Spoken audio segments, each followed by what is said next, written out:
हे अतिथि तुमको स्वागतम, हे अतिथि तुमको स्वागतम, स्वागतम स्वागतम।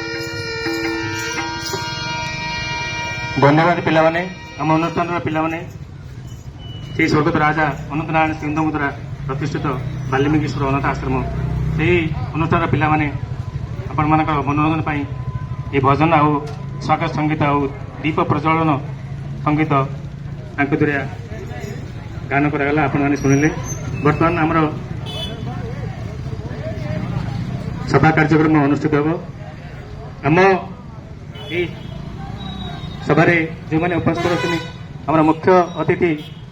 श्रीजुक्त अवसर प्राप्त प्रशासनिक अधिकारी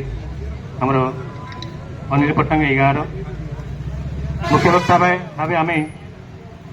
तुनंदर को पाइसे एवं आमर ये जो मैंने उपस्थित रही आमर ये अनुष्ठान को सहयोग कर सांबादिक माने सांबादिक भाई विष्णु केशरी आचार्य आमर वरिष्ठ सांबादिक सुधानंद जेना आमर वरिष्ठ शिक्षक त्रिनाथ साहू एवं तांकरी प्रशंसक आम जगमोहन अंचल प्रकाश चंद्र साहू मु समस्त को आमर ये उपस्थित अच्छा आमर राजू भाई जे कि आमर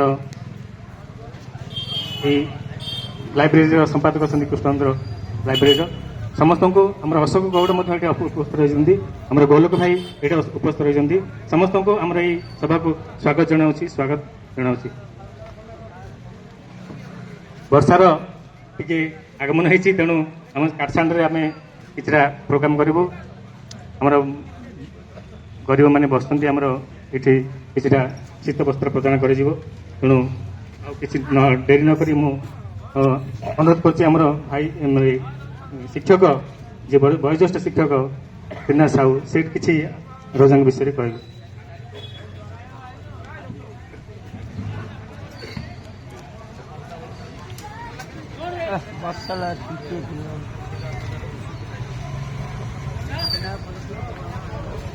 श्रीमान सभापति महोदय,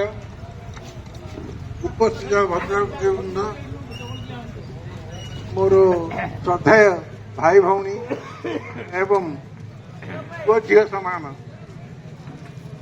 व्यक्तिवृंद, आज स्वर्गत अनंत नारायण सिंह 22तम जन्म दिवस तिरोधान दिवस आज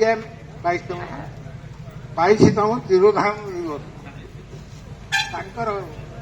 दिवस पालन करने बोली आमे आज एठारे एकत्रित हुई अवदान अनंत नारायण सिंह एभली लोक सी समस्त दुख बुझा लोक समस्त उपकार करने लोक समस्त ये कथा बुझा लोक कि चाषी कि मुलिया कि समस्त को से बड़ भल पाती एवं समस्त कार्य करती। प्रथमे आमर सोरडा निर्वाचन मंडली ना थिला वर्तमान सानखेमुंडी निर्वाचन मंडली ना बदली जाइछि। सोरडा निर्वाचन मंडली थिला समय रे अनंत नारायण सिंह बीजेपी तरफ एमएलए मंत्री ये सब आमर सोरडा निर्वाचन मंडली अनेक गुड़िया उन्नति कर उन्नति कथा आमर सोरडावासी आउ सोरडा ब्लॉक आ धराकोट ब्लॉक समस्त लोक उपकार सुझी पारे ना।